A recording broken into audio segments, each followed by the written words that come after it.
Leung Chai-yen, the daughter of Hong Kong's former chief executive Leung Chun-ying, passed away on April the 8th at the age of 33. Many citizens expressed their condolences online, wishing the deceased to rest in peace. However, some netizens believed that the sudden death of his daughter was a retribution for Leung Chun-ying and celebrated it. Upon reflection, it is not worthwhile placing any emotion on misfortunes of politicians' families. This video does not make moral judgments, such as condemning clapping at someone's death as cold-blooded, or saying that someone who has done many bad things naturally deserves retribution. The purpose of this video is to examine the premise of celebrating someone else's death, and it can be said that ultimately it is impossible to pinpoint how the world works, how to view life and death most accurately, or whether evil people will eventually be punished. Instead, it points out that the idea of the death of a relative of someone I consider evil is a cause for joy is overly self-indulgent. First, let's examine the concept of retribution, which involves cosmology and varies greatly from person to person. Many people celebrate the death of an evil person's relative, believing that retribution has come, and the consequences faced by the evil person align with the wishes of onlookers, thus justifying celebration. This assumes that the world has a ruler with a will, and this judgment aligns with what people consider good, so good and evil will eventually be rewarded or punished accordingly. Here, several assumptions are evident.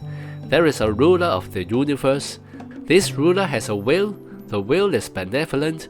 Benevolence is reflected in judgments, and retribution depends on good and evil. These assumptions cannot be disproved, nor they can be fully proven. Even if we step back and temporarily accept the theory of retribution, is the death of an evil person's family member an appropriate punishment for their evil deeds? Some people who take care of a long-term ill family member, no matter how much love they have, the physical and mental exhaustion is indescribable to outsiders. When the family member passes away, it can be a relief for the living.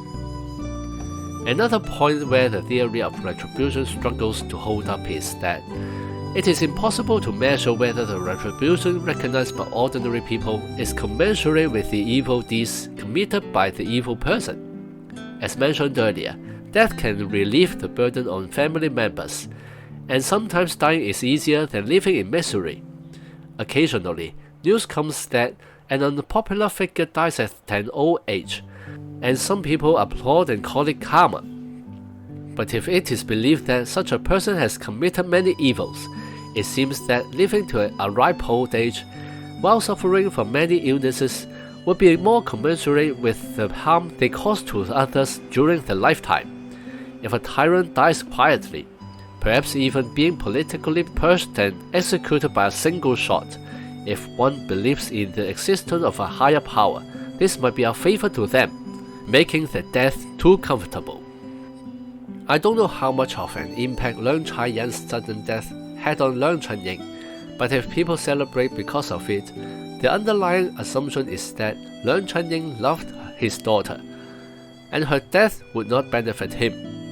Similar reasoning is often seen in public's reaction when the family members of other unpopular figures pass away.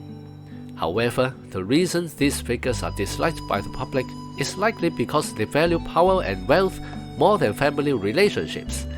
They might even post public relations articles on social media when the family members suffer misfortune, seemingly prioritizing personal interests over family. In such cases, while others celebrate around the table, the bereaved might not feel much pain. In today's society, one of the important functions of the online world is entertainment and leisure, helping to relieve emotions. Netizens who dislike certain figures may celebrate when they face difficulties, as mentioned earlier, with multiple assumptions. Otherwise, they might not be able to live in an extremely stressful society. This is certainly understandable, but it is still worth taking a step back to understand the basis of such entertainment.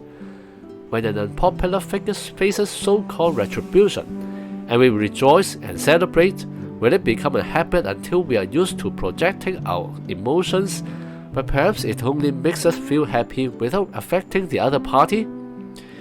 Some cultural critics argue that modern society entertains people to death, causing them to dive headfirst into illusory things, thinking they are sufficient for entertainment. Online gossip today may have a similar impact. Are we vigilant enough to distinguish what should be celebrated and what should be gloated over? If you have any idea or like this video, please comment, like, subscribe and share. I'll be grateful if you become a member on Patreon, making us go even further. See you on the next video.